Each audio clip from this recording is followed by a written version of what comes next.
Buenas tardes a todos y todas quienes nos acompañan hoy. En nombre de Educación Colaborativa y del Centro para la Justicia Global, les presentamos hoy el tema soberanía y seguridad alimentaria. Estamos muy contentas y contentos de tener hoy a Gabriela Villavicencio para platicar con todos y todas de este tema.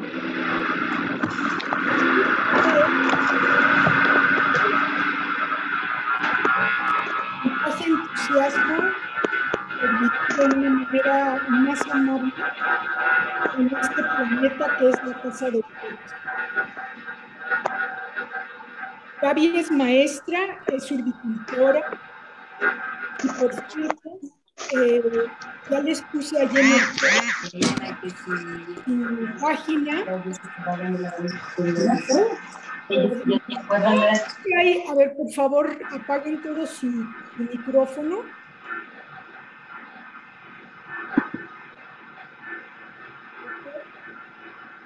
Okay.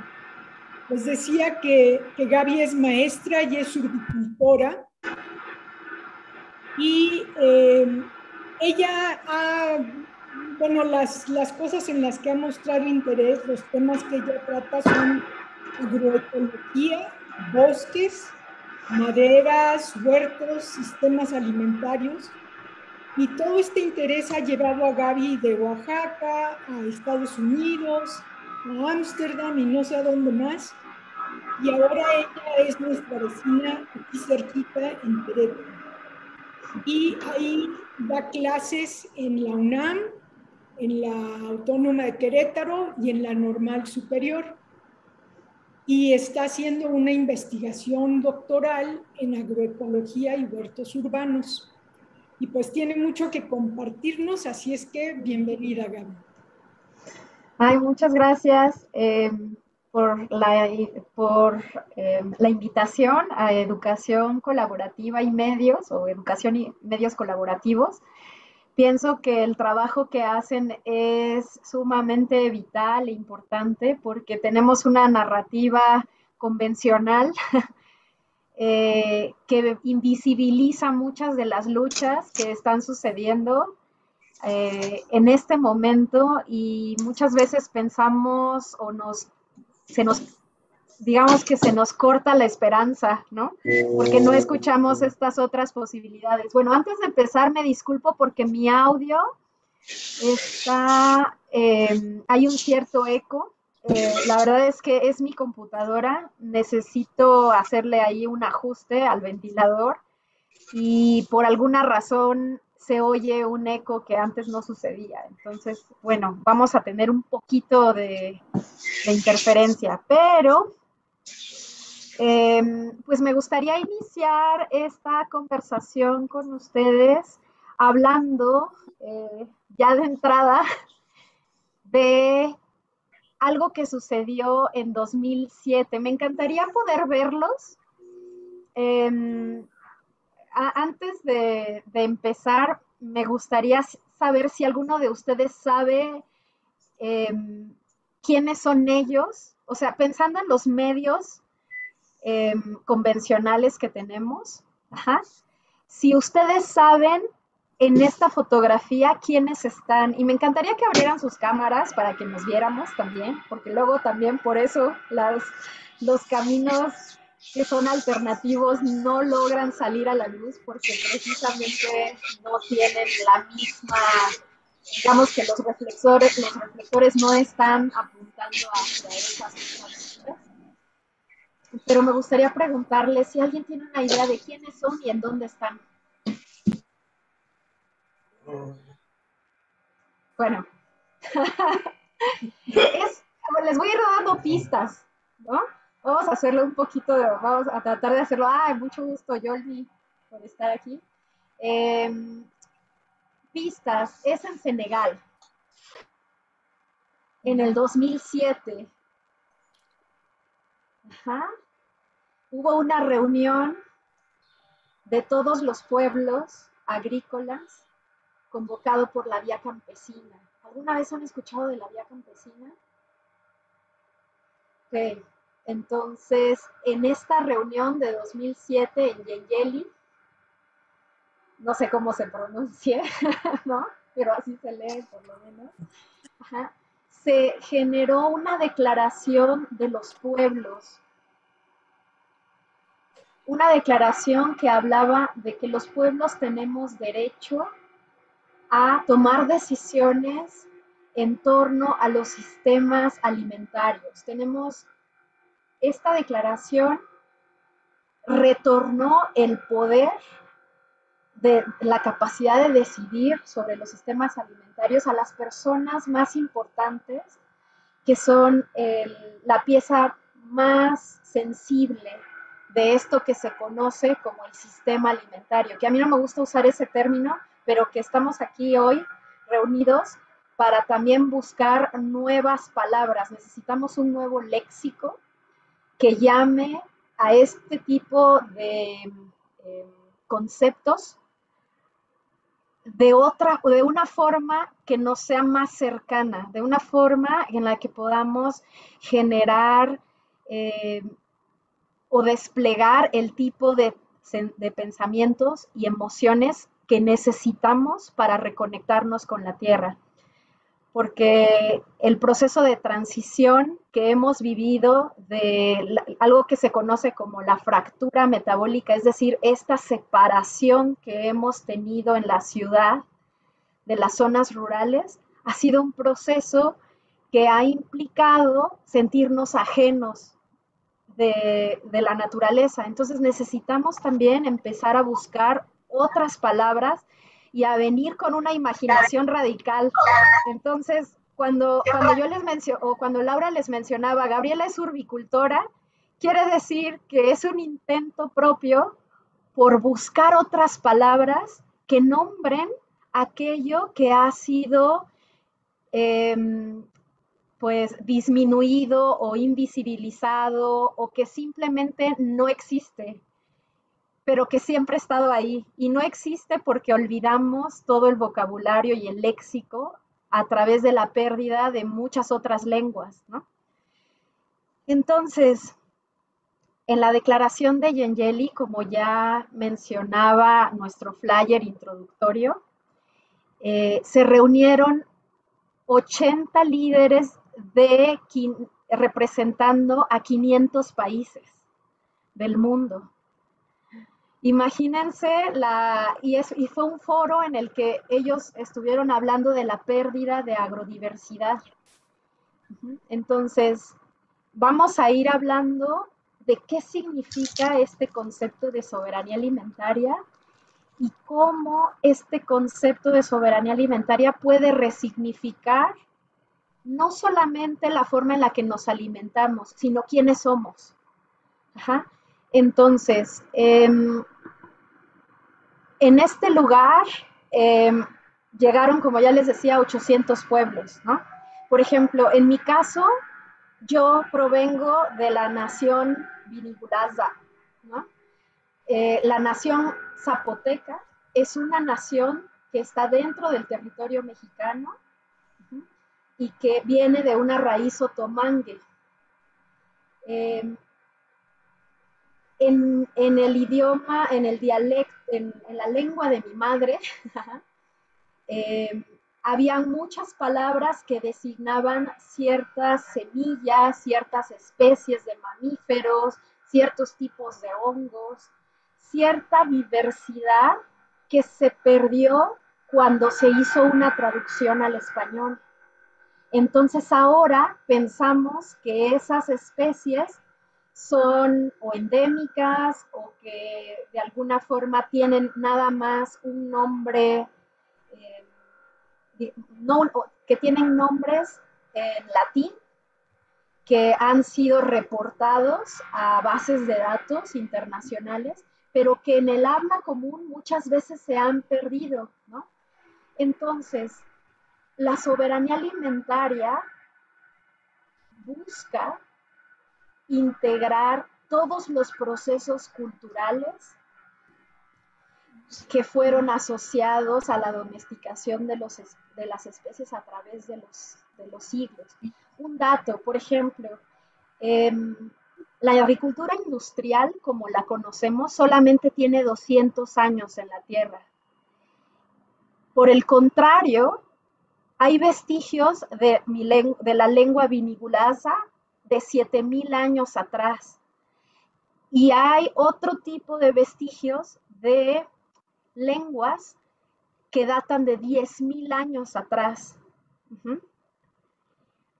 Eso quiere decir que si ustedes ponen en una línea del tiempo la cantidad de años que hemos trabajado estas nuevas variedades hortícolas y estas especies industrializadas, tenemos realmente un porcentaje muy bajo, o digamos, tenemos realmente muy pocos años en los que hemos logrado producir a gran escala. Sin embargo, a la par de ese proceso de industrialización, hemos tenido una pérdida de especies y variedades vegetales. Pienso, por ejemplo, en el jitomate riñón, que es un jitomate que en la cosmogonía zapoteca, que aquí les presento, es un jitomate que tiene un sabor dulce y que es ocupado en las diferentes, es utilizado en una gran diversidad de platillos, pero que no necesariamente aparece en los catálogos de semillas, y qué bueno que no, que son distribuidos en la central de abastos. Ajá. Eso nos habla de una limitante para nosotros como consumidores de los tipos de semillas a las cuales tenemos acceso en la cadena de distribución. Aquí tendríamos que pensar cómo nombramos nuevamente a esa cadena de distribución, porque si también nos quedamos con los conceptos del sistema alimentario convencional, realmente no vamos a estar generando una narrativa alternativa, ¿no? Entonces, lo que estamos tratando, lo que estamos intentando colectivamente, que ya está pasando y ustedes seguramente conocen, en San Miguel de Allende hay una gran cantidad de organizaciones trabajando a favor de, por ejemplo, bancos de semillas, librerías de semillas o bibliotecas, perdón, de semillas, es cómo logramos realmente retornar a lo sagrado. Lo sagrado es aquello que el hombre, a diferencia de la agricultura convencional, no puede crear. ¿Ja? ¿Cómo regresamos con una visión decolonial de la soberanía alimentaria a aquellos procesos que han estado tejidos en una matrix ecológica por más de 10.000 años? Ahora, realmente todos somos una expresión de la fuerza creativa de la Tierra, de su autoorganización y de su constante emergencia, según nos menciona Arturo Escobar, ¿no? La idea es regresar a esa autoconfianza, pero esa autoconfianza va a regresar en la medida en que nosotros pongamos atención a aquellas historias que están grabadas en nuestra memoria genética. Ajá. Si ponemos atención a qué tipo de semillas han sido domesticadas por más de 5.000 años en el entorno en el que vivimos, en esta matrix ecológica, nos vamos a dar cuenta que los garambullos son nuestra fuente de antioxidantes, que los nopales son una fuente de hidratación y que además tienen una gran cantidad de vitaminas, de minerales, que la consistencia del nopal, la consistencia en gel del nopal, permite que nuestra piel se adapte a los vientos. O sea, hay una matrix ecológica que no está ahí por azar, sino que a través de los siglos se ha ido perfeccionando. En el laboratorio vivo, in situ le llaman los científicos, pero es realmente el laboratorio vivo de la Tierra, no en un laboratorio cerrado en circunstancias controladas. Entonces, si nosotros logramos entender y asumirnos como parte de la matrix ecológica, podemos empezar a generar también nuevas narrativas. Aquí me gustaría detenerme y pedirles, voy a parar un momento la presentación porque me encantaría verlos. Y me encantaría que pudiéramos describirnos con un platillo. Yo sé que algunos de ustedes son del Bajío, pero también habemos otros que somos de otros lugares. Si pudiera darles 2 minutos para pensar en un platillo que a ustedes los identificara y que realmente fuera un platillo en el que está presente su linaje, ¿cuál sería? O puede ser, como dicen por aquí en esta zona de La Joya Labarreta, dicen golosina, ¿no? ¿Por qué? Porque los pames y las naciones pames y las naciones otomís y las naciones chichimecas eran naciones que iban movilizándose en el paisaje. Entonces ellos, en vez de tener platillos muy elaborados, tienen esto que llaman golosinas, ¿no? Por ejemplo. Ellos le llaman así, por ejemplo, a ciertas semillas, a cortezas específicas. Así. Entonces, eh, les, les voy a, yo sé que no todos tienen posibilidades de abrir su cámara, pero de verdad que los invito a que lo hagan, porque vamos a hacer un ejercicio bien cortito. Antes de pensar en su platillo, los voy a invitar a que cierren los ojos y yo les voy a dar indicaciones de movimiento, porque mucha de la memoria, a lo mejor si ahorita ustedes no lo tienen en la mente, el platillo, los ingredientes ya están en su memoria genética. Entonces, muchas veces no tenemos el nombre o no tenemos en específico el ingrediente en la punta de la lengua, pero podemos verlo y a lo mejor lo podemos dibujar, ¿no? ¿Por qué? Porque esto es un conocimiento que no se nos está ocurriendo ahorita, esto ya viene de todos sus ancestros, ¿no? Ok, entonces, les voy a pedir que cerremos los ojos, por favor, y van a van a ubicar su eje, el eje de su cuerpo, que los conecta con el cielo, que los contiene, y con la tierra que los sostiene. ¿Sí? Inhalen y exhalen. Y entonces van a desplazarse de su eje hacia adelante, un poquito hacia adelante y luego hacia atrás suavemente, adelante y atrás, como si fueran un péndulo.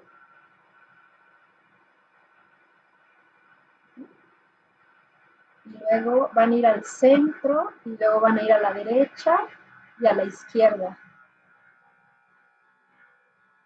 Suave. Despacio. Al otro. Y luego van a regresar al centro y van a hacer un símbolo del infinito con su cuerpo, pasando por el centro.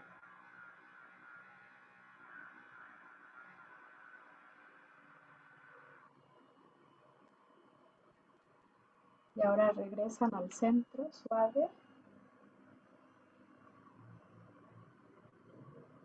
Y les voy a dar unos minutos para que recuerden.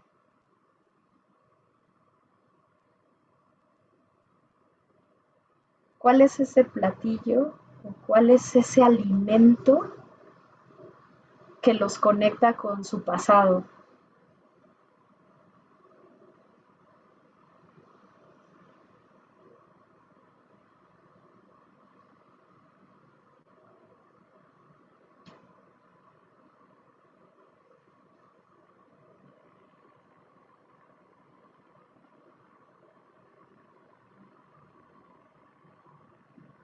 Voy a poner 2 minutos a partir de ahora.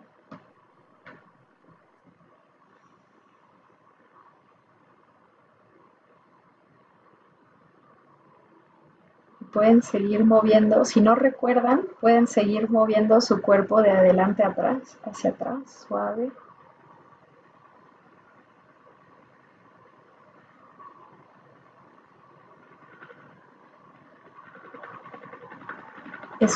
Es un fruto, es una semilla, es un quelite.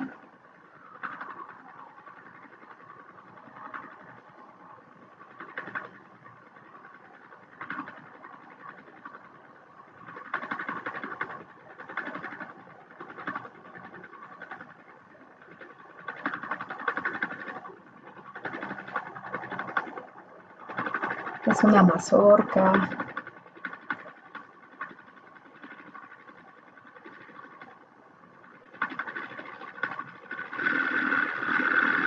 ¿Y cómo está cocinado? Está hervido, está horneado. ¿En dónde está horneado?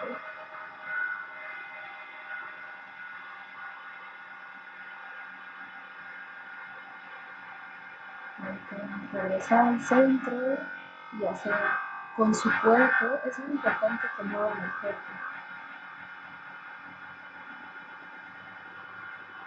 Hacer movimientos.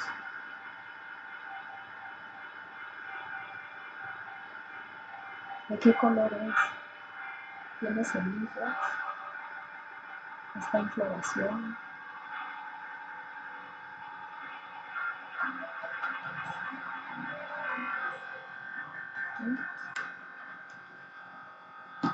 Bien, ok. Bueno, les voy a pedir únicamente que en el chat, por favor, pongan una breve descripción de, bueno, va a aparecer su nombre y que pongan una breve descripción. Si no recuerdan el nombre, de que describan lo que vieron. Ajá. Si recuerdan el nombre y el olor y el aroma, que por favor nos lo compartan brevemente en el chat, ¿no? Para que veamos toda la diversidad de, eh, de semillas, frutos y procesos de transformación que tienen que ver con su propia cultura, ¿no? Con su raíz, con lo que ustedes heredaron de sus padres y abuelos. La segunda pregunta que me gustaría preguntar, o sea, que me gustaría discutir en lo que ustedes van escribiendo en el chat es, ¿cuál es tu privilegio y dónde estaría el poder de tus ancestros? Todos tenemos un privilegio, unos más, otros menos, y realmente es muy sencillo dejarnos guiar por esta idea de la modernidad, incluso de la posmodernidad, de, de que el avance en el conocimiento está en la frontera del pensamiento de vanguardia. Ajá.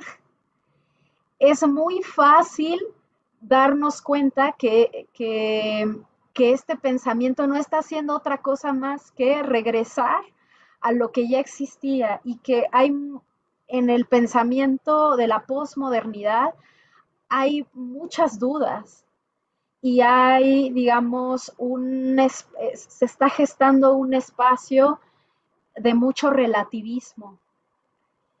Y es importante en un mundo cambiante, pero también es muy importante mantener claro de dónde venimos para no perdernos en ese camino.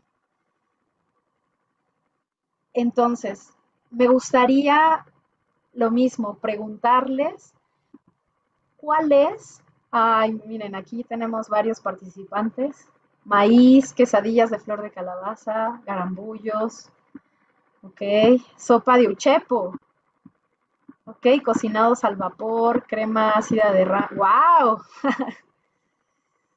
queso cotija, nos dice Lorena. Eh, no sabemos de dónde son los uchepos, supongo que son del norte. Dulce a base de tuna, frijoles de la olla, por supuesto. Eh, ensalada de nopales, jitomate, cebolla, chile, cilantro. Para mí es muy importante el maíz y todo lo que se hace con él, ¿ok? Claro, o sea, son de Michoacán los uchepos, ¿ok? Entonces, esa conexión que tenemos nosotros con nuestros ancestros es una línea que viene directa y que muchas veces con el paradigma de la modernidad hemos olvidado.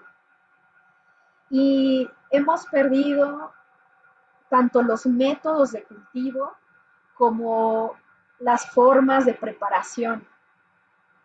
Entonces, cuando la modernidad nos trae esta idea de la seguridad alimentaria, nos cuenta una narrativa en la que aparentemente ya no hay suficientes alimentos para alimentar a los 8 millones de personas que somos en el mundo, 8.000 millones de personas que habitamos el planeta, ¿no? Con ese paradigma que está basado en la doctrina malthusiana, básicamente es una doctrina que se basa en la competencia. Pensamos que hay pocos recursos para la cantidad de población que existe. Sin embargo, hay otro paradigma que dice, y que además está basado en estadísticas, que hay una gran cantidad de alimentos que se tiran a la basura todos los días. Ajá. Porque este sistema alimentario en el que se basa la modernidad, lo que hace es buscar formas de llegar a nuestros platillos de una forma lineal y no está tomando en cuenta nuestras diferentes formas de aproximarnos a la vida. Por ejemplo, en esta fotografía podemos ver los diferentes tipos, no solamente se trata de un ingrediente, sino de todas las posibles combinaciones que con el chile pasilla podemos lograr, ¿no? O sea, no únicamente estamos hablando del maíz y de una forma de utilizar, sino toda la cultura asociada a ese ingrediente. Entonces, por ejemplo, tenemos en México el chichilo, el manchamanteles, el negro, los moles negros, almendrados, amarillos, verdes, coloraditos, ¿no? Y eso nos habla no solamente del maíz, ajá, o no únicamente de los tipos de chiles, sino de toda la cultura, de todas las formas de cómo podemos lograr que esta diversidad se encuentre cerca de nosotros, ¿no? Entonces, me gustaría preguntarles sobre la pregunta número 2. Roberto Robles nos dice ensalada de papas, zanahorias, ajonjolí, queso de puerco, aceite o cascos, ¿ok? Supongo que eso tiene que ver con la forma de prepararse, ¿no? Normalmente la seguridad alimentaria lo que busca es que todos tengamos alimentos disponibles, no importa cómo.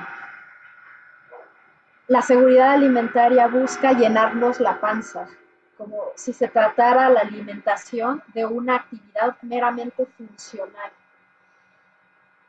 ¿Y qué decir de todas las sensaciones, de toda la sensualidad de los alimentos, de los platillos nacionales, ¿no? Con la sensualidad me refiero a cómo huele, qué textura tiene al pasarla por la garganta, eh, cómo el vapor de cierto platillo, cómo colorea el tipo de color del ejote al momento de estar caliente, ¿sí? O sea, hay una serie de vivencias emocionales eh, que tiene que ver con los sentidos que la seguridad alimentaria no está contemplando en aras de alimentar demográficamente a la gran cantidad de seres humanos que habitamos el planeta. ¿Qué es lo que pasa con este tipo de paradigmas? Bueno, pues que ya lo estamos viendo que hay una reducción de la agrodiversidad, que hay una erosión del suelo y que en última instancia, y creo que es lo más importante, que dejamos de mirar al otro, que dejamos de percibir esta idea, le llaman pedagogía de los cuidados, ¿no?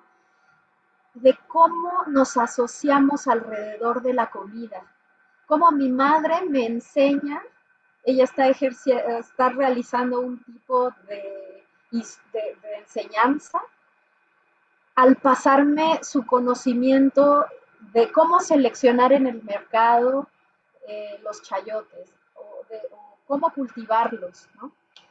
De cómo transformarlos, de cómo presentarlos, o sea, todo ese conocimiento es parte del proceso de domesticación y es el derecho humano de los pueblos a mantenerlo. Entonces, la soberanía alimentaria nos habla del derecho de los pueblos de decidir sobre sus procesos de producción, comercialización y consumo. Que estos nombres los podemos cambiar. Eso sería maravilloso, reimaginar cómo le vamos a llamar en vez de producción. Si alguien tiene una idea en el chat, es bienvenida, ¿no? ¿Cómo le llamamos a la producción? Que no sea producción. ¿A alguien se le ocurre alguna palabra? ¿Cómo decolonializamos nuestro pensamiento?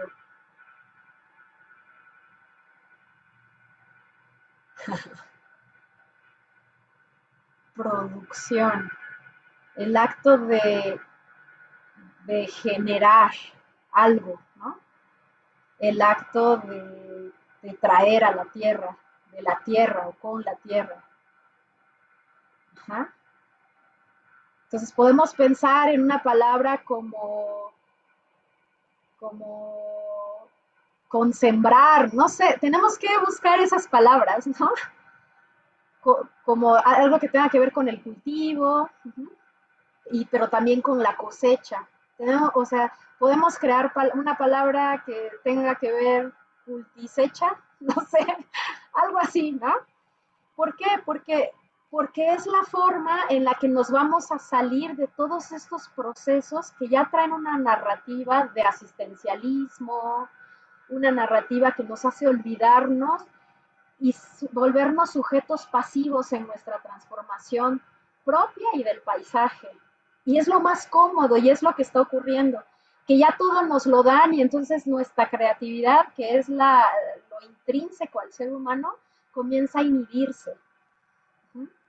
Entonces, el segundo proceso, que sería el de la comercialización, pues aquí nuestras culturas precolombinas la llamaban el trueque, ¿no? O mano vuelta. Hay muchas formas de intercambio, unos recíprocos y otros no tan recíprocos, pero hay formas de intercambio. Y finalmente, el consumo, cómo lo llevamos al plato y a la mesa. Todos esos procesos están en construcción a partir de la decolonialidad y de verdad no hay algo más vigente que volver a nombrar nuestros propios procesos productivos porque está habiendo una deforestación y una erosión agroalimentaria que nos está pidiendo regresar a formas mucho más creativas de agilizar la forma en la que consumimos y distribuimos y producimos nuestros alimentos, ¿no? Entonces, por ejemplo, en esta fotografía yo quiero traerles, es un ejemplo de la creatividad que está sucediendo. Nuevo Mundo IAP es una organización para la que estuve trabajando hace algunos años haciendo un plan de manejo de suculentas. Y estos chicos tienen discapacidad visual, motriz y auditiva en alguna de sus combinaciones o en las tres juntas. Ellos están buscando una forma de hacerse independientes para que el día que sus padres ya no estén aquí, ellos puedan ser autosuficientes, ¿no? O sea, bueno, están buscando las formas, en este caso, de cultisechar o cultivar. Están creando nuevas formas de estar en el mundo que les permitan con mucha dignidad generar un sistema de conexión con la tierra y de cuidado del otro. Lo mismo aquí en la UNAM, estuvimos trabajando en una milpa y estamos tratando, la idea es buscar las formas locales de producción de la milpa. Tuvimos retos como la cantidad, ¿no? ¿Cómo le hacemos para no poner trampas? Es un reto cognitivo a nivel pedagógico con los muchachos pensar cómo solucionar problemas muy concretos, ¿no? O sea, que tiene que ver con eh, que no solamente implica el hecho de resolverlo, pero también implica el hecho de dialogar y de ponerse de acuerdo y de generar alternativas juntos. También, ¿cómo hacemos para generar sistemas en los que tengamos acceso a semillas y a intercambio de semillas? Entonces, hay muchas formas en las que estamos buscando generar espacios en los que la soberanía alimentaria mantenga la cultura. Al final, la agricultura es eso, es la posibilidad de mantenernos, y creo que no hay un ejemplo más visible que esta pandemia, ¿no? Creo que esta pandemia ha llamado a preguntarnos realmente cuál es nuestra diferencia con el mundo. Si todos estamos encerrados, ¿qué es lo que verdaderamente nos hace únicos? ¿Qué es lo que realmente nos aporta identidad? Y muchas de estas respuestas están directamente conectadas a la tierra, al paisaje, al medio. Muchas de las respuestas a cómo somos los mexicanos, no solamente en la forma en la que nos alimentamos, sino en la forma en la que hablamos, está asociada al tipo y a la diversidad genética, ¿no? ¿Cuántos chistes, cuántas canciones, cuántos chascarrillos, cuántos coplas, refranes, dichos populares no existen en torno al chile, ¿no? ¿Cuántas formas también de diversidad no existen en torno a ciertos productos como el cacahuate? ¿Cómo es el cacahuate que se consume en el Valle de México diferente al que se consume en, en la costa de Veracruz, ¿no? Y en las zonas frías, boscosas de nuestro país? ¿Cómo son las variedades locales de manzanas, ¿no?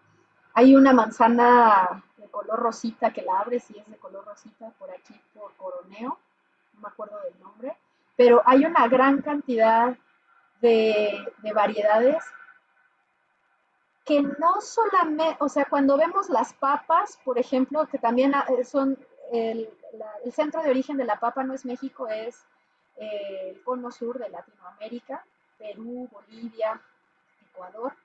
En esa zona, las mujeres dan, cada vez que sus hijas se van a casar, la dote que las hijas reciben es un pool genético de papas, es decir, una canastita en la que hay una gran diversidad de papas y eso asegura la continuidad de la familia. Además de ser a nivel simbólico, una forma de recibir el conocimiento ancestral, es una forma muy funcional de seguir manteniendo a la familia la siguiente cosecha, ¿no?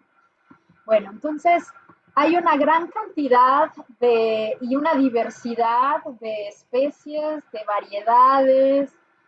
Si pensamos en cuántas variedades genéticas tenemos en México para ciertos moles, por ejemplo, podemos realmente pensar que nuestras capacidades de resiliencia, entre más diversidad tenemos, más capacidad de resiliencia tenemos, porque los policultivos muchas veces generan espacios en los que una plaga va solamente y únicamente a afectar a uno de estos chiles, por ejemplo. Y entonces en esta temporada solamente va a aplicar a esos chiles, pero tenemos otros chiles que podemos sustituir.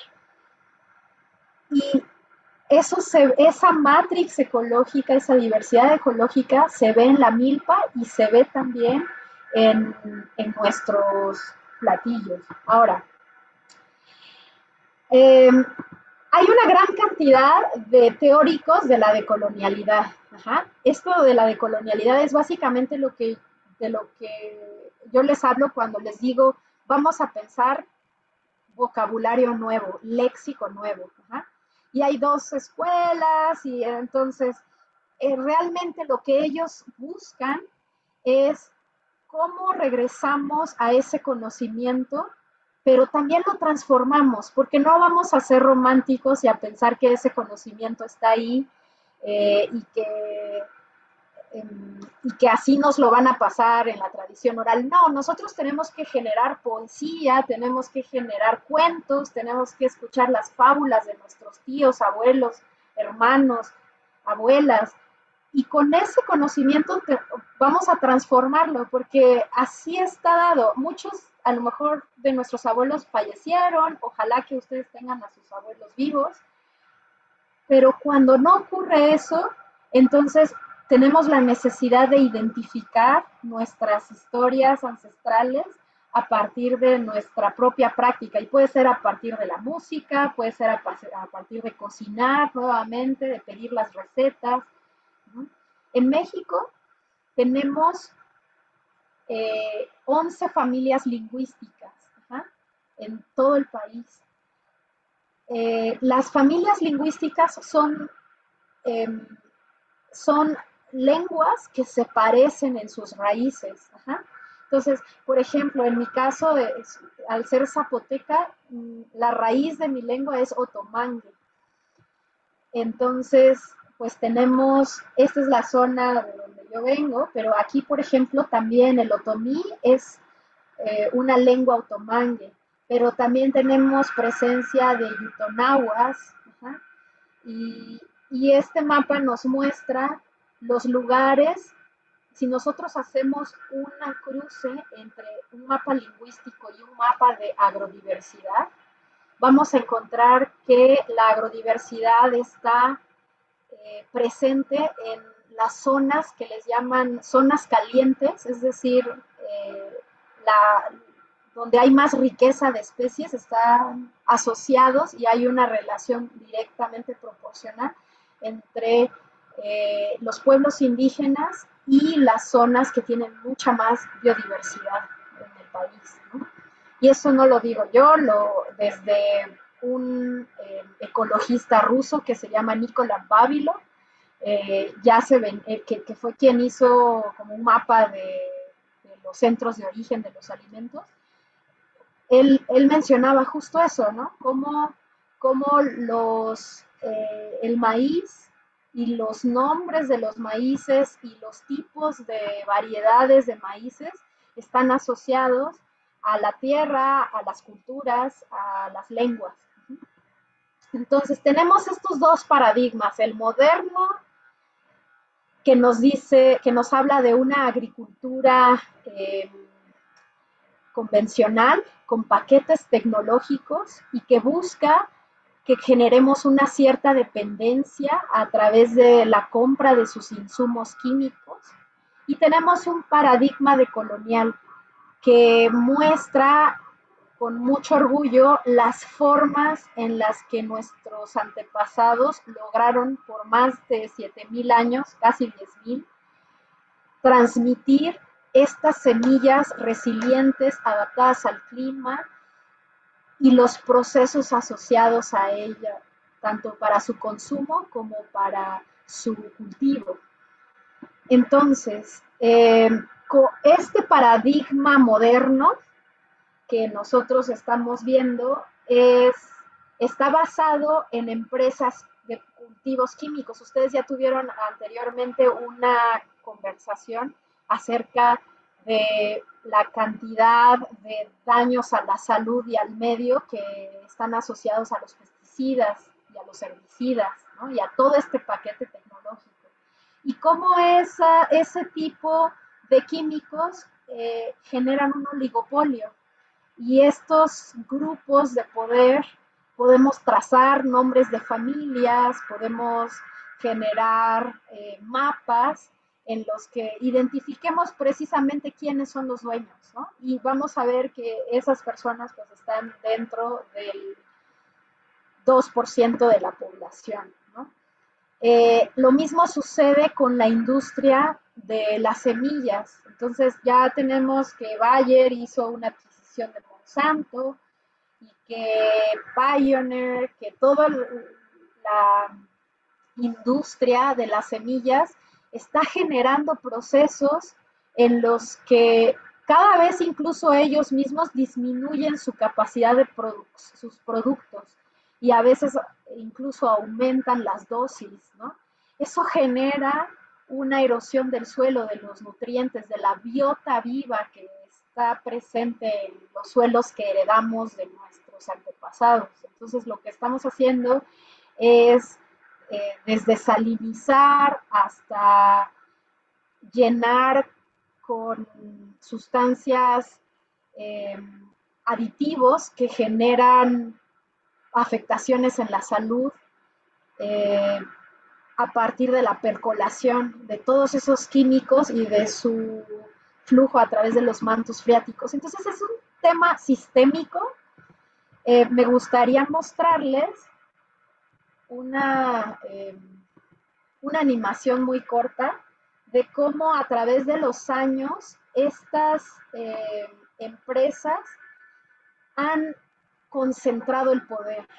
Lo que quiero que quede claro con esta animación es que el poder, que contrario a la imagen que les puse al principio de la declaración de Yengeli, que pertenece al pueblo, el sistema convencional lo que busca es un oligopolio, es una forma de concentrar el poder en familias que tienen el control de la producción, de la comercialización y de la forma en la que consumimos los alimentos.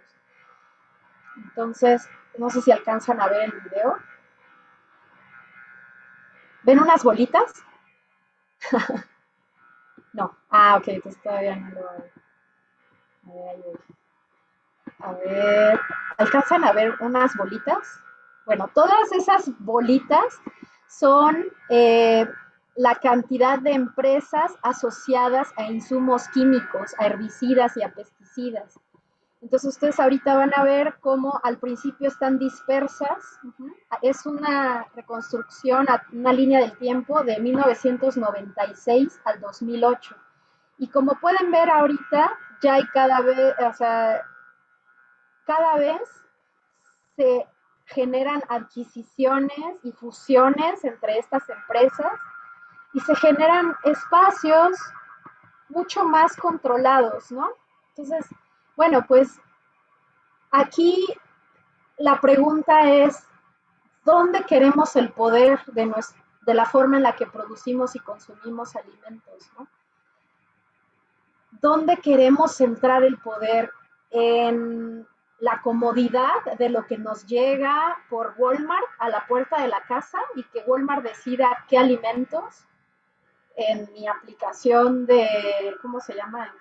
Superama, ya no sé, de Walmart en tu casa o cómo se llamará?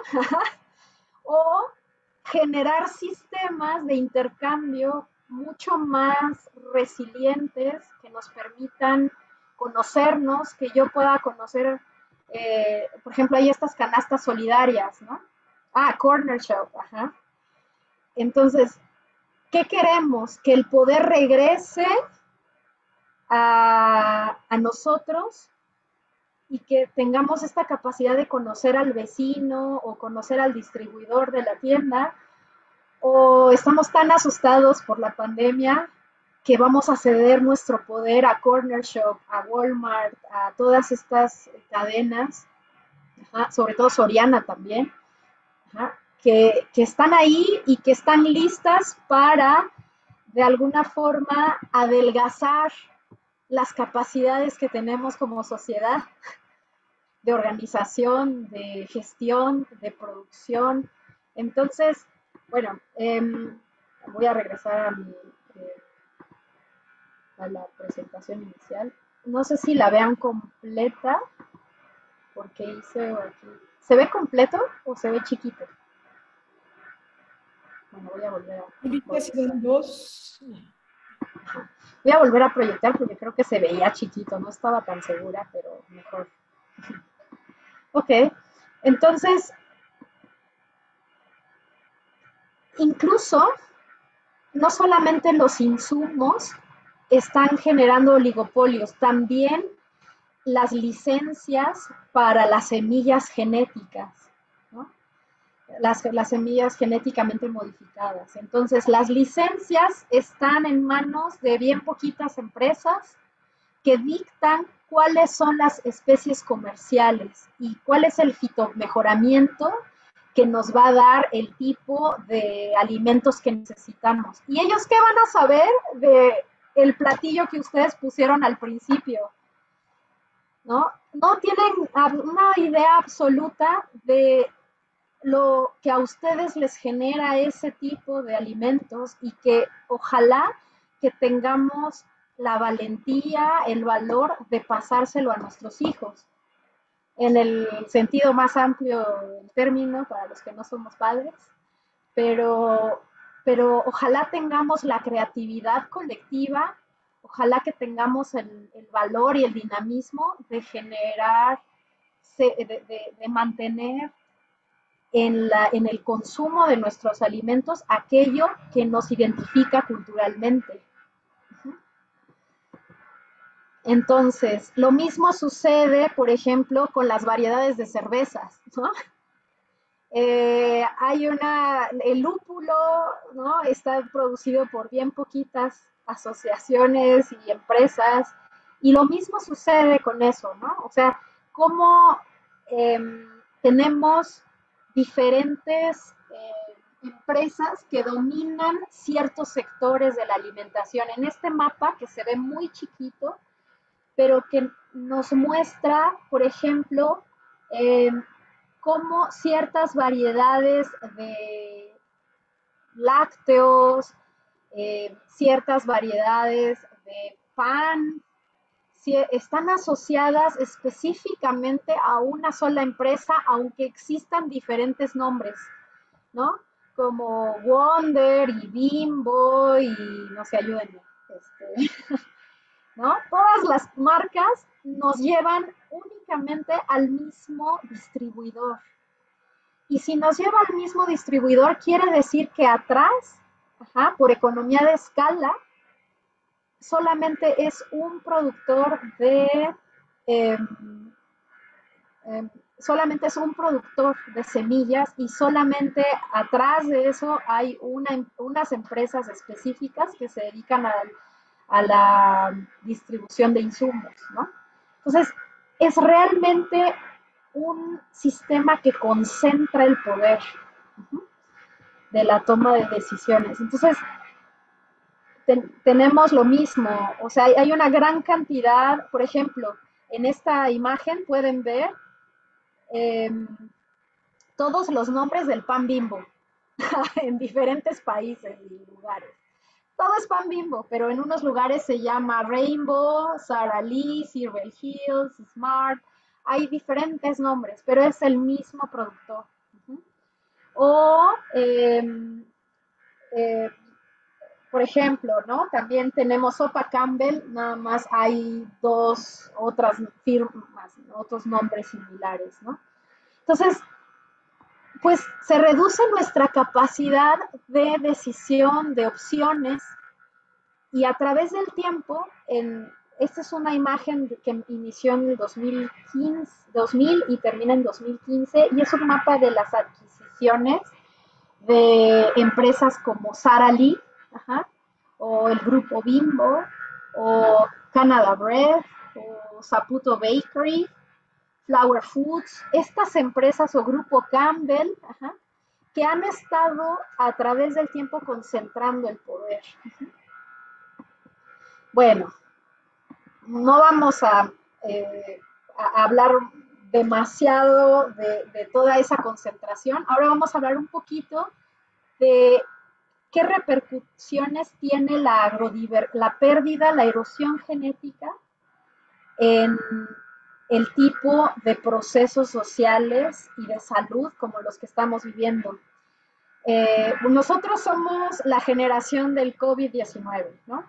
Pero en 1840 ya hubo un hongo que se llamaba oliceto que generó una hambruna, ajá, en Irlanda a mediados de 1800 y muchísima gente murió. Nosotros tenemos ahorita una pandemia asociada quizá por zoonosis, por alguna razón, al ser humano. Pero, ¿qué pasa cuando tenemos una plaga que se dirige a nuestros alimentos, ¿no? A la base de la vida, al sustento? Entonces, este proceso de la plaga de Irlanda en 1840 está muy documentado y lo que ocasionó fue que se perdieran, ¿no? Eh, Imagínense que eso pasara porque no tenemos un pool genético, es decir, una canasta, una base genética muy diversa. Imagínense que eso pasara con el maíz o que pasara con el frijol o la calabaza, ¿sí? Los chayotes. Eso puede ser un gran reto porque es algo biológico, es algo que no está bajo nuestro control, ¿no? ¿Qué necesitamos para que un sistema no sea dependiente? Variedades genéticas. Normalmente las plagas no afectan a la misma variedad genética, pero si nosotros nada más cultivamos jitomate saladet y la plaga entra al jitomate saladet, no vamos a tener, ¿no? Entonces, necesitamos un pool genético que nos ayude en condiciones de estrés ecológico a salir bien librados, ¿no? También sucedió en 1970 en Estados Unidos la plaga del maíz. Ellos ya tuvieron una experiencia y aún así nos mandan sus variedades híbridas. Ajá. Y ellos, por ejemplo, a nivel económico tuvieron desde 35 al 50% de pérdidas de cultivo. A partir de ahí hicieron lecciones del futuro y dentro de esta agricultura convencional comenzaron a generar otras variedades, ¿no? Entonces, lo que vemos es cómo, por ejemplo, la gripe española en 1918, ¿no? O sea, hay pandemias que ya han estado en la historia, esta no es la primera, ¿no? Ni será la última, pero ocurre porque no tenemos variedades genéticas. ¿no? O sea, es mucho más fuerte y se acentúa cada vez más cuando no generamos la posibilidad de, de, crear diversidad en el paisaje, ¿no? Bueno, tenemos esta... eso también fue un virus en 1918, fue antes de la Segunda Guerra Mundial. No se sabe si fue una guerra biológica, probablemente. El virus de la influenza anteriormente fue dispersado por aves migratorias, ¿no? Entonces, si no creamos el hábitat para las aves, pues ellas no tienen más remedio que buscar más lugares y esta dispersión se convierte pues en una crisis de, ecológica, ¿no? Bueno, por el momento es todo. Me gustaría retomar la segunda pregunta que les hice, que decía, ¿cuál es su privilegio y cuál es su poder? ¿Cuál es el poder que heredaron de sus ancestros, de la gente que estuvo en el mismo espacio geográfico que habitan anteriormente? No sé si alguien quisiera, me gustaría que esta ya fuera como una sección en la que tengamos más discusión, más que sea un monólogo que podamos compartir. Uh-huh.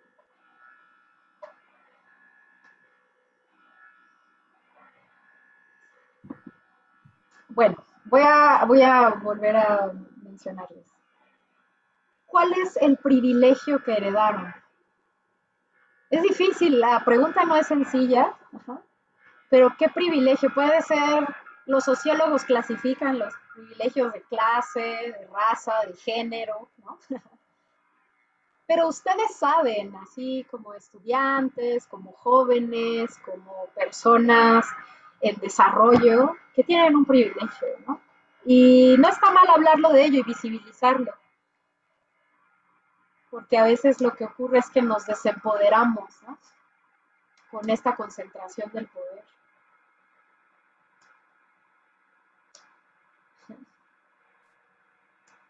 ¿Alguien de aquí habla alguna lengua indígena?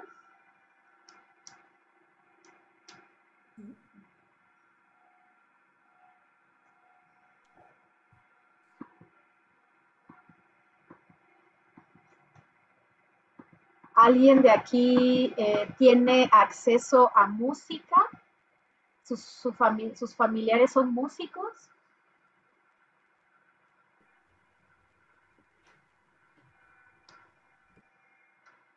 ¿Alguien conoce las danzas de la zona en la que viven? ¿Y la forma en la que se organiza la comunidad alrededor de las fiestas populares? ¿Cómo se dan esos mecanismos de asociación?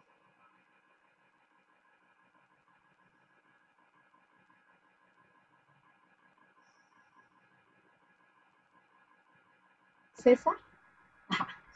Y bueno, en mi familia son músicos.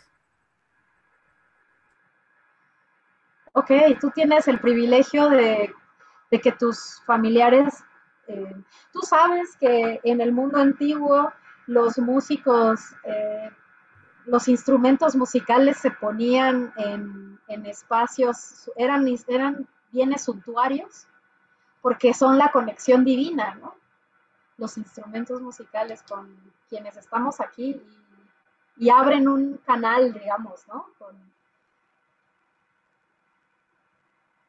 De comunicación. ¿Tú sabías así o has sentido eso alguna vez al tocar música con tu familia? ¿Los ponían, perdón, en dónde los ponían antes?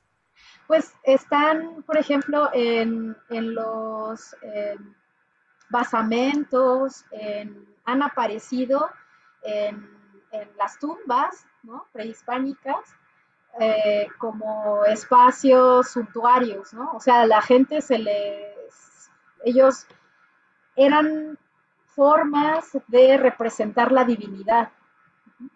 ¿Por qué? Porque es cultural, o sea, la agricultura no está separada de la música. ¿Tú conoces alguna canción, César, que hable de la agricultura? ¿O de las semillas? ¿O de la comida? ¿O de cómo van a arar la tierra?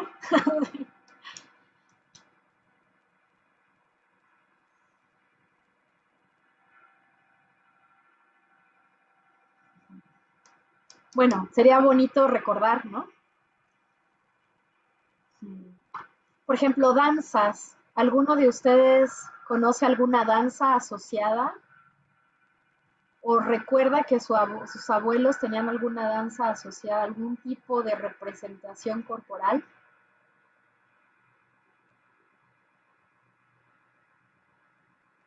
La danza de la lluvia, Marco Antonio, ¿sí?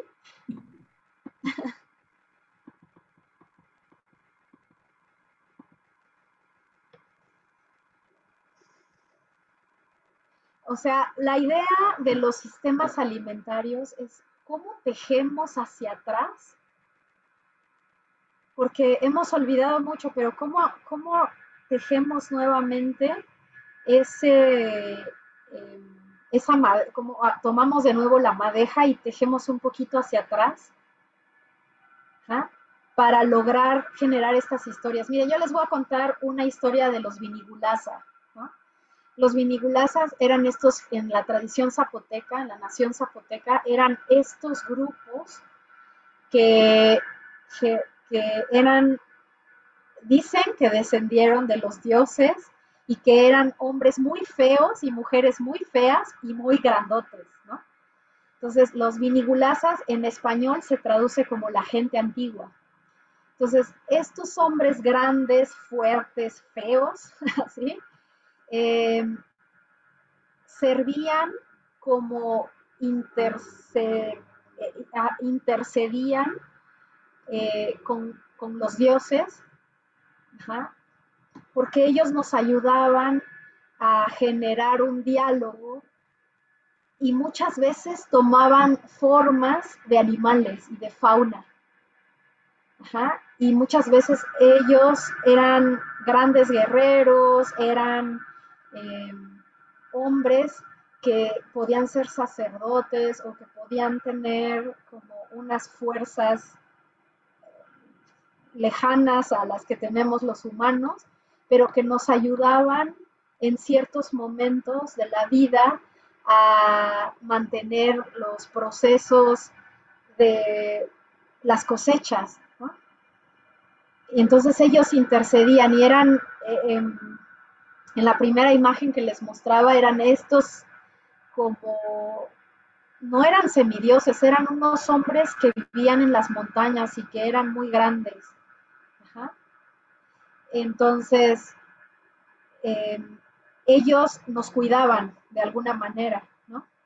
Y ellos también nos pasaban a través de su experiencia formas de sostener las inclemencias del medio, ¿no?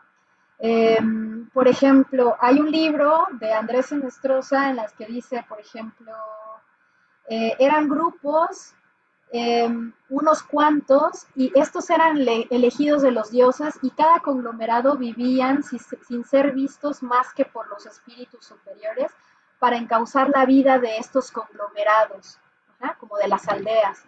Eran sabios sacerdotes, valientes guerreros, magos y adivinos, y cuando los dioses soltaban sobre los pueblos las grandes calamidades, antes que nadie, estos hombres hacían penitencia y muchas veces se sacrificaban en aras de las deidades.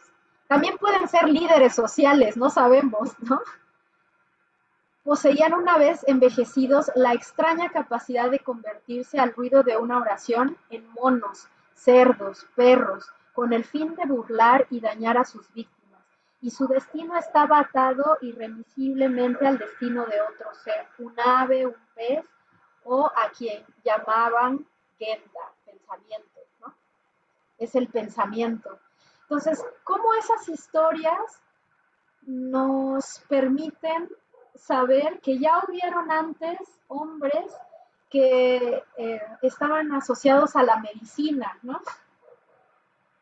a la medicina tradicional, cómo estos hombres sabían cómo ayudar cuando estábamos en grandes calamidades, como esta pandemia, ¿no?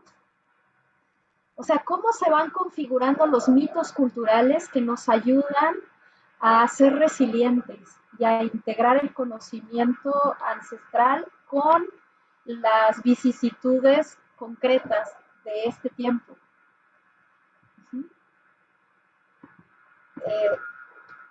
Ya no quiero hablar, quiero escucharlos.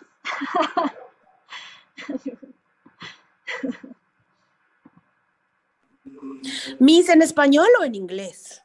No, en español, Lorena, por favor.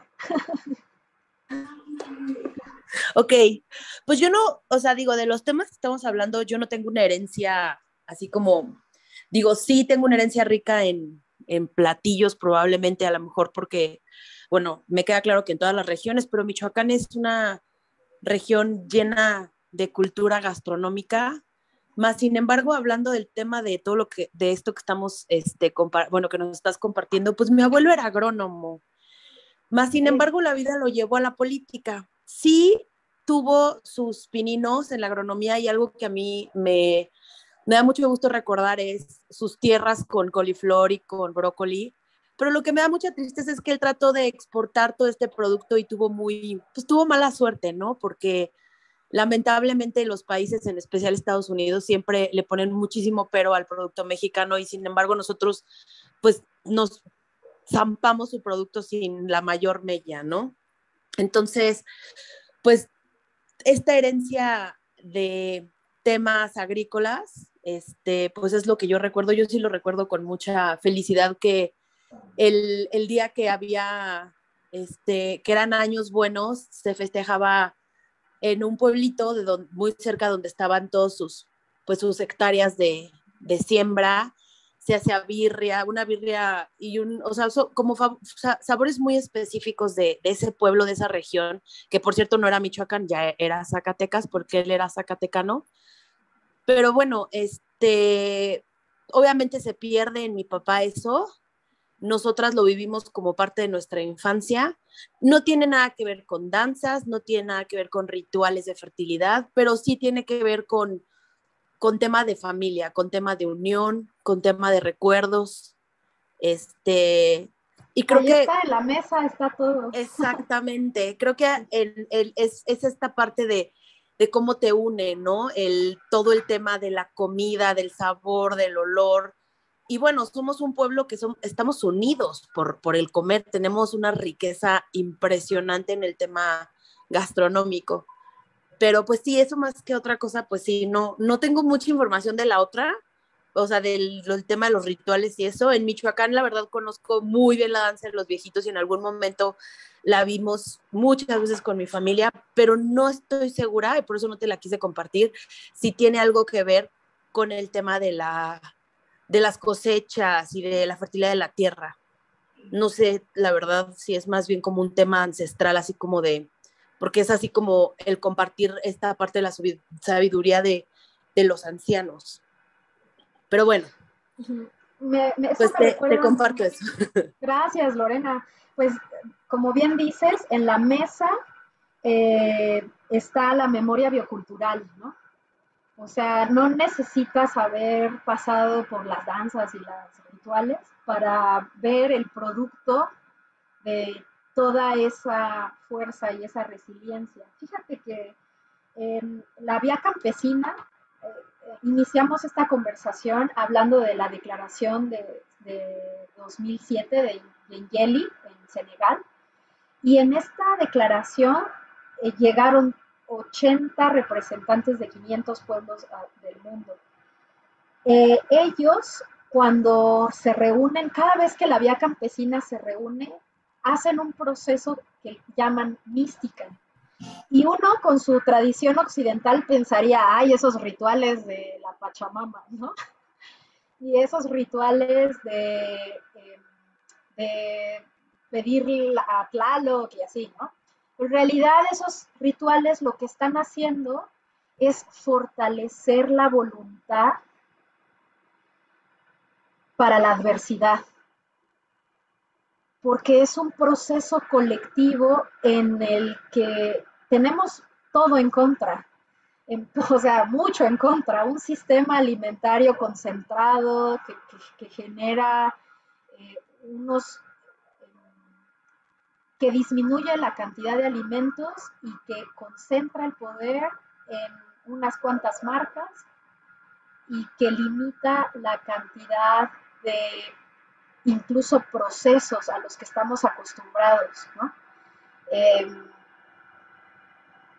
Cuando hablamos de la mística y cuando hablamos de estas danzas y de esta cultura asociada, hablamos de cómo esos procesos ritualísticos ayudan a mantener la tradición viva, aun cuando parece que no es funcional en el sistema mantener las semillas. O sea, lo más fácil sería olvidarnos, adiós, de las semillas, comprar todo en corner shop forever, ¿no?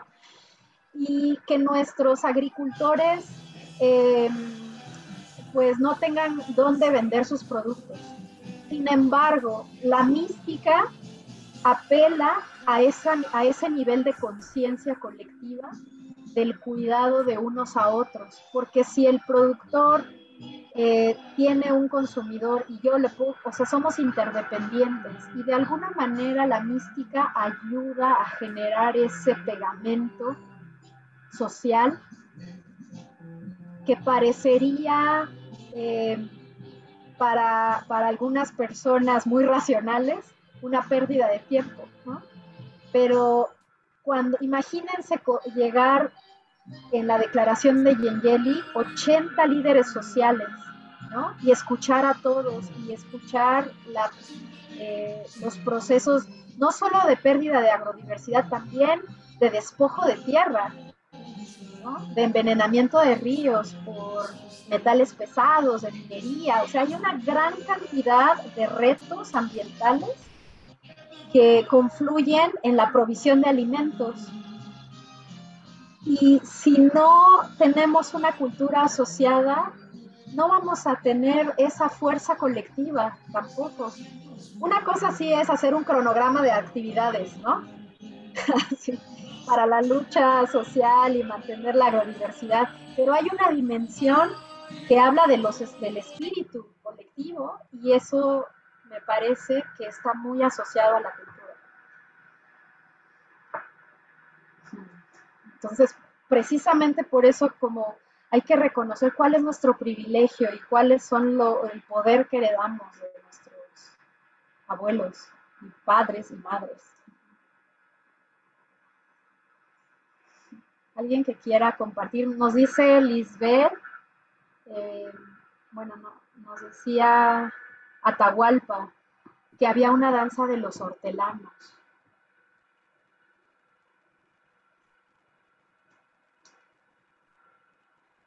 Sí, Gaby. Aquí donde yo vivo es una comunidad rural que queda como a 10 minutos de San Miguel de Allende.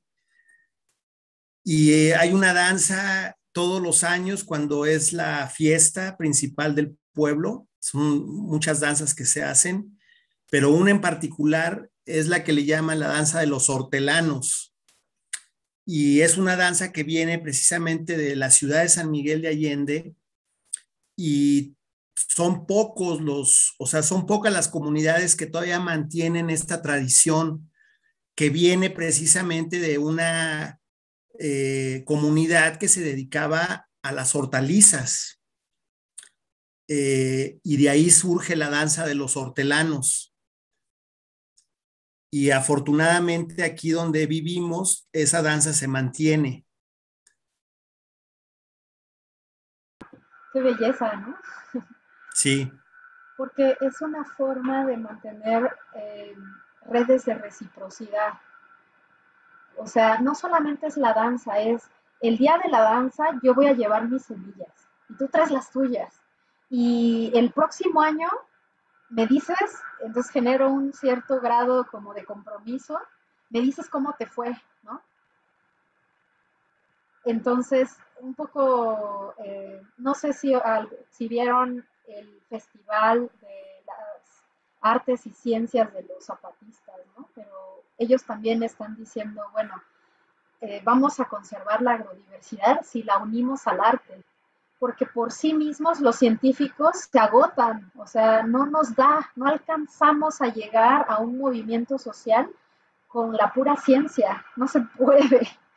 Tenemos que unir al arte, porque el arte es lo que nos conecta como espíritus, ¿no? Como parte de una conciencia de unidad con la tierra.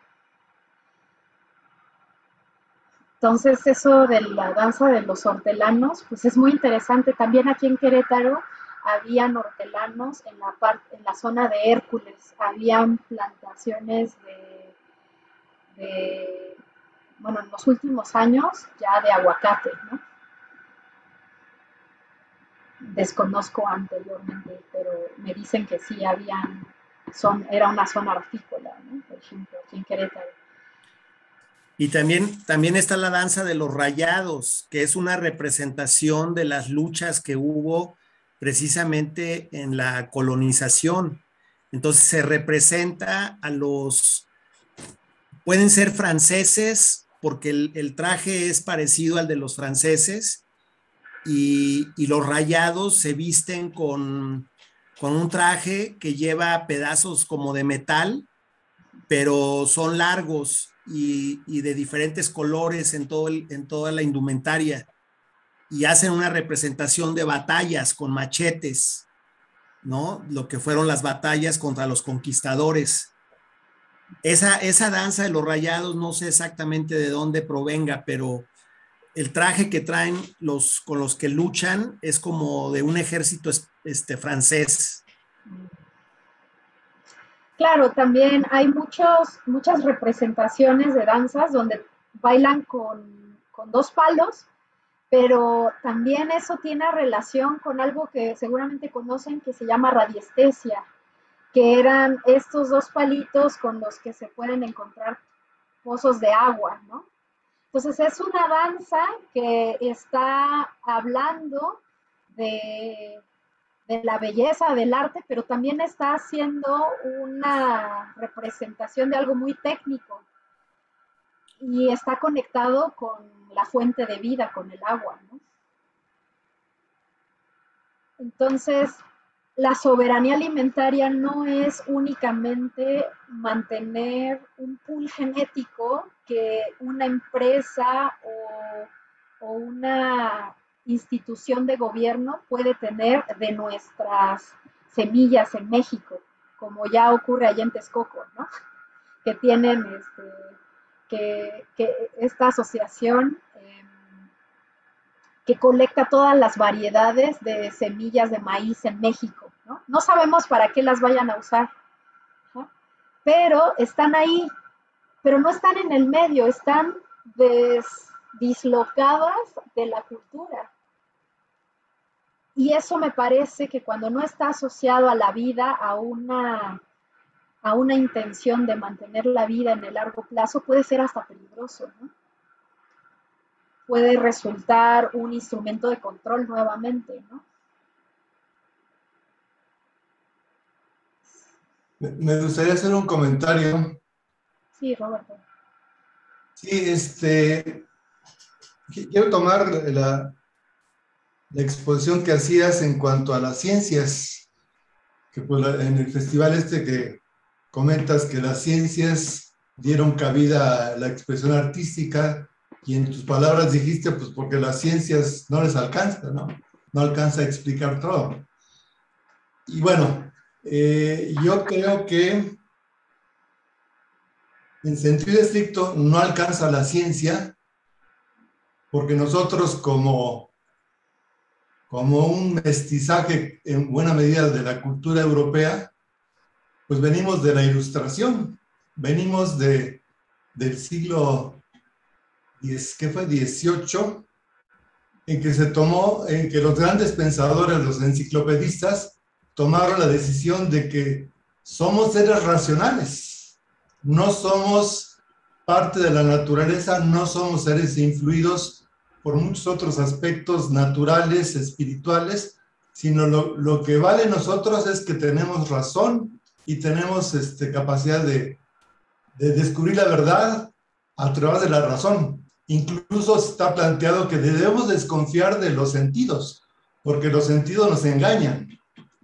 Entonces, a raíz de esta decisión, hubo un divorcio así exageradísimo, brutal, tonto, de pensarnos como seres racionales, y en base a eso, pues se han dado las distorsiones que encontramos ahora. Por ejemplo, ya con eso termino, por ejemplo, de cómo se maneja la economía a cualquier nivel, en el nivel que queramos plantearlo. Resulta que la economía, igual planteado en términos racionales, más que ayudar a la reproducción de la vida, a velar porque se den las condiciones de que la vida florezca, se trata de cubrir con los parámetros y con los estándares que alguien en un momento dado científico de la economía estableció que debe ser el comportamiento de las sociedades y de los pueblos y de las naciones, y entonces ya no prestamos atención qué tanto se está facilitando la vida, sino que el criterio, el argumento es qué tanto se están cumpliendo los parámetros, las metas, las mediciones que alguien estableció. Y nadie discute eso, porque eso es lo que vemos todos los días en las noticias, que si creció o no creció la economía, y nada más. Entonces, ¿por qué menciono esto? Porque es un replanteamiento que también habría que hacer en el tono de colonizar, ¿sí? Realmente necesitamos, tú hace rato en tu exposición mencionaste varios autores que plantean este cuestionamiento, ¿no? No es que los pueblos originarios sean supersticiosos, sean fetichistas, sean irracionales. Sencillamente, pues reconocen que somos parte de la naturaleza y que la razón no da para explicar quiénes somos, por qué vivimos, qué tantas manifestaciones nuestra vida tiene, ¿no? Sí, o sea, hay cosas que políticamente los pueblos no podían decir porque podían tener el riesgo de ser perseguidos, y lo decían con la poesía, ¿no? Y lo decían de otra manera, con las narrativas, con la ficción, ¿no? Y con la oralidad en la ficción, ¿no? Y sí, justo esto que mencionas, Roberto, ese paradigma cartesiano y tomista de separar las partes para entenderlas, es muy contrario a estos nuevos replanteamientos que están surgiendo, como el paradigma de la complejidad, ¿no? Un tema no tiene por qué estar aislado de sus partes, ¿no? Y de sus actores. Puede ser muy peligroso, incluso, por ejemplo, en esta idea que mencionas de la ilustración, derivado de ese paradigma, tenemos esta cuestión, no sé si hayan escuchado de los bonos de carbono, ¿no? La financiarización de la naturaleza. ¿Cómo le vamos a poner precio al agua, al aire, a todo, para poderlo intercambiar y que una empresa que esté contaminando pueda generar proyectos de saneamiento al pagar sus bonos de carbono? Y como si con eso ya pudieran lavar su nombre, ¿no? Cuando en primera instancia no deberían de contaminar lo sagrado, ¿no? Lo que no fue creado por el hombre es lo sagrado, lo que no podemos restaurar tan fácilmente, ¿no? No nos va a tocar a esta generación, ¿no? Entonces, esa idea que mencionas de generar procesos,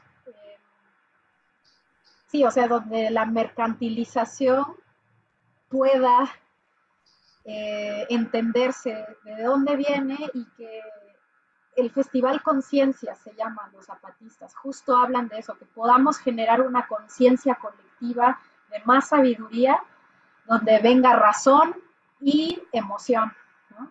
Sentipensar la tierra, o sea, cómo otra vez nos vinculamos.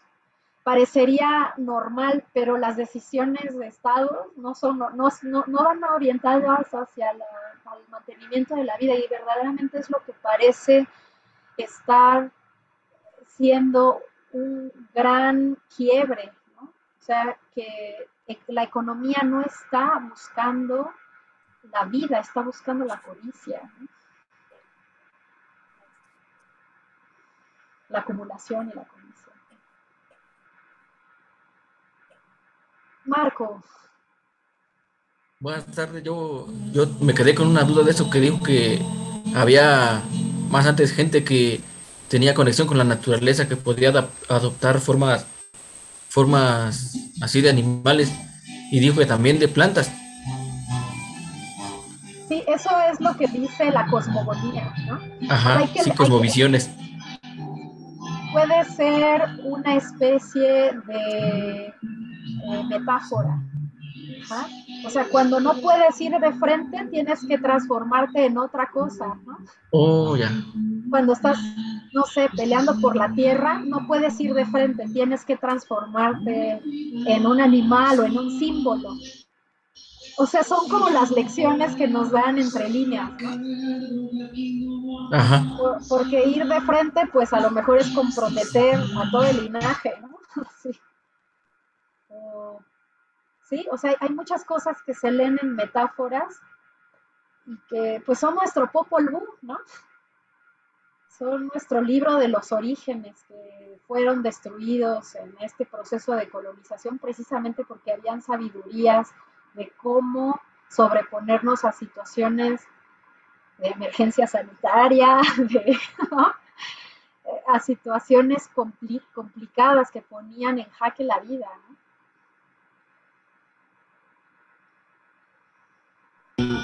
Otra cosa que también no me quedó muy claro, lo que dijo de las sociedades que eran feas, ¿cómo dijo que se llamaban?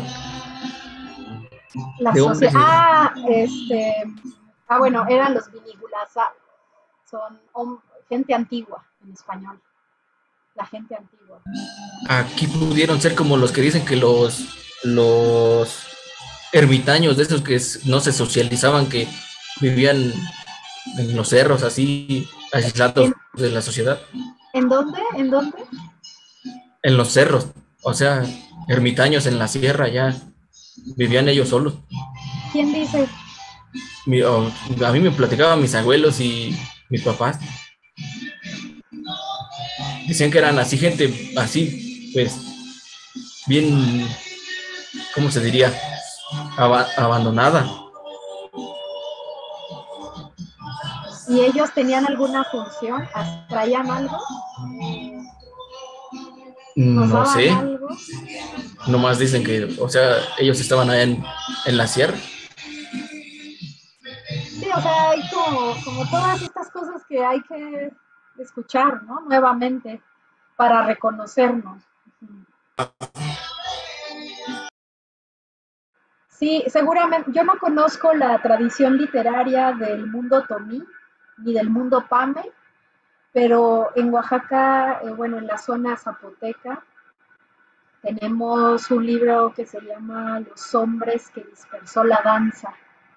Y no es algo literal ni etnográfico, eso está bañado por nuestra propia, lo escribió Andrés Enestrosa, pero pues obviamente son relatos que así como Marco nos está contando, que ellos volvieron a reescribir con un tono pues contemporáneo, ¿no? Y ni modo, o sea, si no tenemos, vamos a tener que hacer nuevas canciones, nueva poesía, nueva narrativa, nuevas formas de danzar, y vamos a tener que recordar un poquito y tomar lo que somos y reinventarlo, ¿no? Esa es la decolonialidad, o sea, no es, ay, ¿cómo lo mantenemos así, tal cual era el origen, sin tocar, ¿no? Inmaculado, sino cómo lo integramos a nuestra propia existencia, ¿no?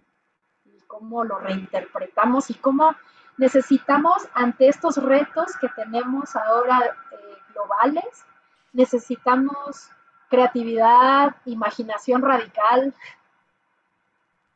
y tenemos que tomar nuestras fuentes desde nuestras raíces, pero ya somos otros, somos nuevos, somos los hombres de ahora, ¿no? Y las mujeres de ahora. Entonces, Nos sirve, sí, mucho, porque nos dice de dónde venimos. Pero somos otros y estamos creando el mundo también. Por último, la última duda que tengo, lo de las danzas también se vino mezclando con la religión o con el catolicismo, porque ahorita hay misas que para antes de sembrar y para la cosecha, antes de Por sembrar supuesto, llevan las semillas y en la cosecha llevan la caña con el elote. por supuesto que hubo un proceso de sincretismo, ¿no? En el que ambos mundos se fusionaron, porque fue una estrategia, imagínate, estábamos en esta zona, en el paso de tierra adentro. Si no teníamos mecanismos de adaptación, nos iban a matar, ¿no? Entonces, los antepasados de esta zona lograron generar estrategias y mecanismos de comunicación, de negociación, de adaptativos, ¿no? Para poder sobrevivir. Entonces, eso explica que en esta zona la gente sea callada, la gente no exprese como en otros lugares del país, ¿no? O sea, ¿por qué? Pues porque tiene un sentido histórico, o sea, teníamos que ser así para sobrevivir. Y teníamos que funcionar y aceptar y adorar a Tonantzin detrás de la Virgen María, pero pues lo vamos a seguir haciendo, pero tú sabes en tu corazón que ahí está ella, ¿no? Y que la tradición continúa, ¿no? Era una forma de, porque de otra manera, si seguían dibujando, si seguían haciendo poesía, si seguían, los iban a identificar, ¿no?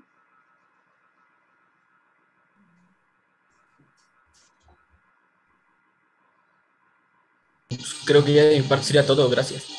A ti, Marco, gracias por mostrarnos un poquito de lo que has escuchado con tus abuelos y tus tíos y la gente. Sí, también hay más cosillas así. También de cuando no tenían refris, que los jitomates los asaban, parece que, y les ponían sal y arriba de una penca de un nopal, y ahí duraban. Claro, hay muchos artefactos también que ya no existen, ¿no? Pero hay artefactos que servían para preservar los alimentos, ¿no? Pienso en una como telaraña que yo tengo aquí en mi casa que ahora no puedo traer, pero que me regaló un tío de Juchitán, Oaxaca, y ahí eso usan para que no lleguen ni las hormigas ni las plagas, ¿no? Ni otros seres. O sea, hay artefactos también, hay artefactos de la agricultura que existieron y que no conocemos y que, o algunos los tenemos, pero no sabemos cómo funcionan. Entonces, también esa es la memoria biocultural que hay que ir reconstruyendo, ¿no? Ahí en San Miguel de Allende, en la vía orgánica, me acuerdo que hay un artefacto que tomaron en California basándose, inspirándose en las chinampas y que es como una rejilla que hace los chapines, que son como estos cuadritos, ¿no? Así iniciales para germinar las hortalizas. Ese es un artefacto que surgió de inspiración de Texcoco, ¿no? Y que lo trajeron al mundo moderno, pero la lógica es exactamente la misma, ¿no? Los principios son los mismos. Entonces también los artefactos, ¿no? En la cocina hay muchos procesos, ahorita que nos mencionaba Lorena, que en la mesa está la memoria biocultural, hay muchas formas, como también lo que nos menciona Marco, de preservar los alimentos. Una es tatemando, ¿no? Así. Otra es poniendo sal, otra es encurtiendo. Hay muchos procesos que están asociados a la cultura, en todas las culturas, ¿no? Pero que nosotros tenemos las propias, ¿no? O sea, nosotros también aquí en esta zona del Bajío, por ejemplo, los chiles en escabeche los hacemos con nopal, pues porque esa es nuestra firma del Bajío, ¿no? Entonces, hacemos escabeches y nopales, y en otros lugares no lo hacen así, y a lo mejor quizás ponen coliflor, ¿no? En vez de nopales, pero nosotros lo hacemos así y esos procesos nos hablan mucho de esta sabiduría colectiva asociada al medio, al paisaje, al territorio. Acá, bueno, yo soy de aquí, de Doctor Mora, y aquí también hacen unos así en escabeche y les ponen un toque de pulque de maguey. No, pues sí saben. Sí, y además el maguey es como por excelencia la planta pionera, ¿no? Es la planta que abre la biota del suelo y que permite retener líquido, retener humedad, retener nutrientes. Y es una planta pionera que alrededor, se hace como una nodriza alrededor del maguey y empiezan por cultivo sucesional a crecer otra diversidad de especies. Pero es la madre, es como la nodriza, no por nada Mayahuel, ¿no? Esta deidad era la madre, ¿no? Pues porque el maguey es eso, o sea, si queremos restaurar un paisaje, empecemos por poner árboles pioneros y uno de ellos, una planta, un agave pionero es el maguey, ¿no?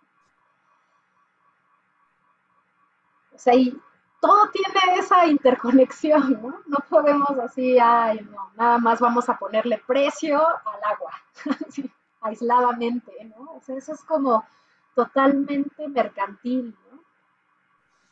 Totalmente en contra de la vida, a mi parecer, ¿no? Me gustaría comentar algo, bueno, esto para mis compañeros de educación colaborativa va a sonar un tanto familiar, pero me gustaría aprovechar que hay bastantes alumnos todavía y oír tu punto de vista, Gaby. Yo siento que gran parte de la problemática y de las soluciones que aquí se han planteado, por ejemplo, en tradiciones, por ejemplo, en conocimientos acerca de la biodiversidad, de la soberanía alimentaria, de qué alimentos pueden rescatarse, en fin, por no decir algo tan más grave, más elocuente, como tú comentabas, de los riesgos que tienen los plaguicidas, los insecticidas. El común denominador que yo hallo es que no hay medios de comunicación públicos, ¿sí? Entonces, voy a compartir, para que sea más claro, voy a compartir un esquema que tengo. Sí, por favor.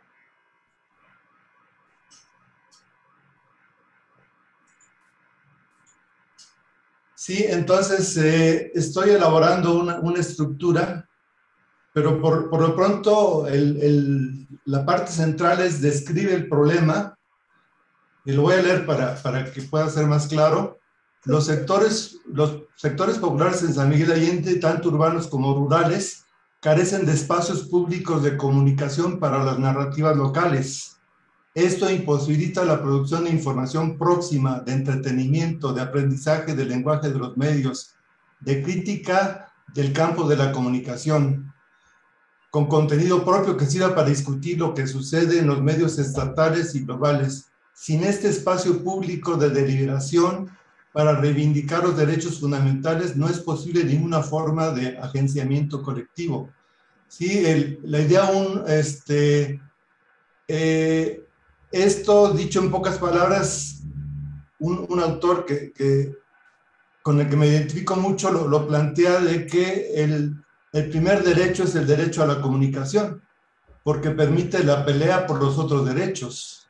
Entonces, si se fijan, alrededor del problema principal vendrían las ideas que concretan esta problemática, ¿sí? Por ejemplo, los derechos humanos fundamentales hacia los derechos universales, por ejemplo, la cultura de la legalidad y el Estado de Derecho, la inequidad de los grupos sociales, falta de reconocimiento, la heterogeneidad, desconocimiento de los conceptos fundamentales de la economía de mercado, educación como forma de reproducción social y económica. Por ejemplo, en este punto de educación como forma de reproducción social y económica, pues la medida que contrarrestaría esto sería pues, la educación popular, en sus tres aspectos sencillos, ¿no? De ver, de analizar, juzgar y actuar. En fin, esto es un esquema a base de bloques que se van concatenando hasta llegar, perdón, ahorita lo voy a compartir, permíteme.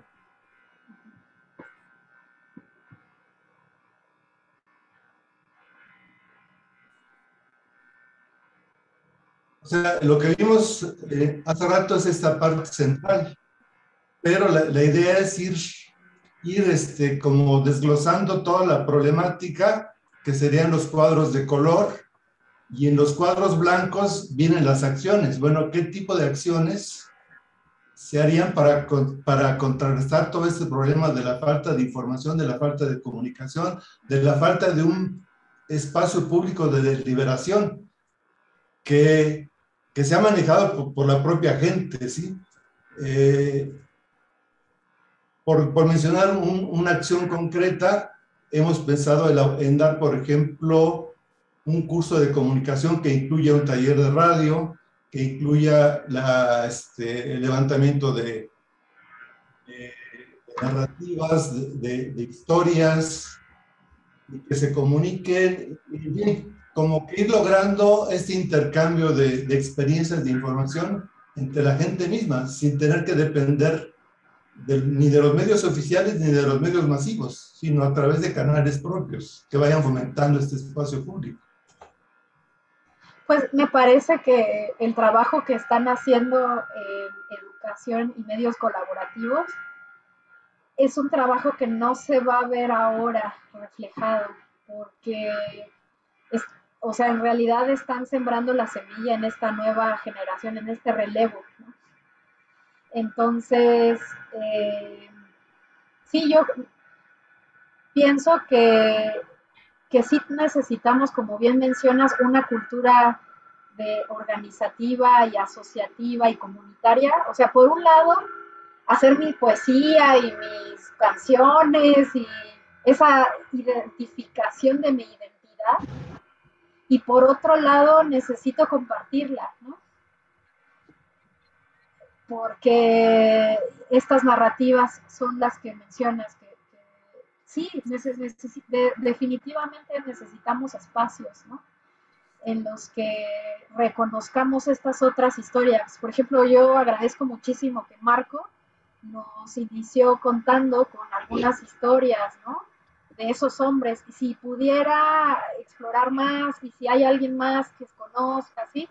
Eso en realidad es crear, recordar nuestros orígenes, y eso nos ayuda mucho a tomar capacidad y fuerza y voluntad para tejer colectivamente.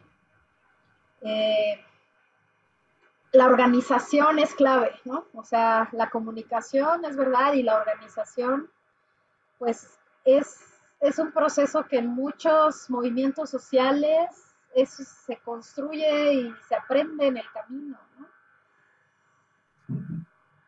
En realidad no hay recetas, ¿no? Porque todos somos comunidades y culturas distintas. Y yo no puedo trabajar igual aquí, por ejemplo, con ustedes como comunidad, como lo haría en Oaxaca. La gente tiene otra identidad y se comportan diferente. Y lo mismo con la gente regia de Monterrey, ¿no? Ellos tienen una lógica muy lineal, ¿no? Y no es tan fácil hablar de estas cosas, ¿no? Yo creo que no sé, es paciencia y saber que están haciendo un buen trabajo. O sea, el hecho de que estén poniendo esta información disponible gratuitamente ya es un regalo, ¿no? Esto con el tiempo va a ser un documento histórico. Y, ¿no? Bueno, pues no hicimos inscripciones en piedra, pero dejamos esto, ¿no? No hicimos arquitectura, a lo mejor hicimos arquitectura de otro tipo, pues a lo mejor esto nos inspira también, ¿no? Entonces, creo que es eso. creo que están haciendo un gran trabajo de asociatividad y muy pocas organizaciones están concentradas en ello. Entonces, yo ya lo había mencionado anteriormente, la verdad reconozco mucho que lo que hacen es un trabajo necesario y qué bueno que sean ustedes, que no tienen compromisos con instituciones y cuestiones que vengan a generar dinámicas así, ¿no? Como que sea lo más independiente posible, ¿no? Hasta cierto punto, porque tampoco es blanco y negro, el mundo no es maniqueo, eso también es claro.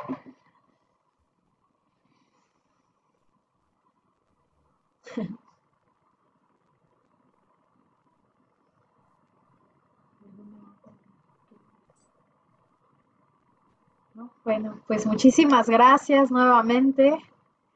Sí, pues estoy aquí, mi correo por aquí está disponible. Y bueno, yo trabajo en la Escuela Normal Superior de Querétaro, en la Facultad de Ciencias, he dado una clase en Juriquilla y pues estamos haciendo algunas actividades a través de la cooperativa de educación popular, eh, que fue donde nos conocimos con Roberto y Laura. Entonces ahí estoy dando una clase de ecología política cada año. Entonces, pues en el momento que ustedes quieran sumarse, son bienvenidos. Gracias, Gaby, y muchísimas gracias por todo lo que nos compartiste hoy, que creo que nos va a dejar pensando mucho y sintiendo muchas cosas, porque conforme avanza la plática, yo por lo menos me fui acordando de más y más cosas de comida, de tradiciones familiares, etcétera. Entonces, creo que y espero que a los demás también les haya pasado lo mismo y que lo sigan pensando. Sí, una última cosa bien cortita es... Gaby, una última cosa que a mí me ha pasado cuando pienso en estas cosas, que a veces me empiezo a culpar por no saber todo lo que mis abuelos sabían, ¿no? Solamente les pido que sean muy pacientes con ustedes mismos y que lo aborden. O sea, si al rato empiezan a sentir cosas, ¿qué pasa? Que lo aborden con mucha ternura y con mucha autocompasión y que sean muy pacientes. Porque, pues sí, fuimos despojados del conocimiento y de la cultura. Y es una herida invisible y es una herida que no se puede explicar muchas veces. Y la vamos a ir sanando en estos procesos colectivos. Y yo les agradezco que hagan el espacio porque al final esto también es una sanación colectiva de un trauma, del trauma del despojo, ¿no? Sí, de la memoria biocultural fue un despojo. Entonces, bueno, pues tenemos que sanarlo entre nosotros aquí. Entonces sean pacientes consigo mismos, con ternura radical. Gracias, Gaby. Pues no nos queda más que agradecerte tu tiempo y tu conocimiento y todo lo que nos has compartido. Y pues ya les estaremos pasando información sobre el siguiente seminario que tendremos, creo que en 15 días. Y pues por ahora, a todos y a todas, gracias por haber estado aquí y nos despedimos por esta vez. Gracias. Gracias a todos, gracias, Gaby. Gracias a todos. Muchas gracias, Gaby.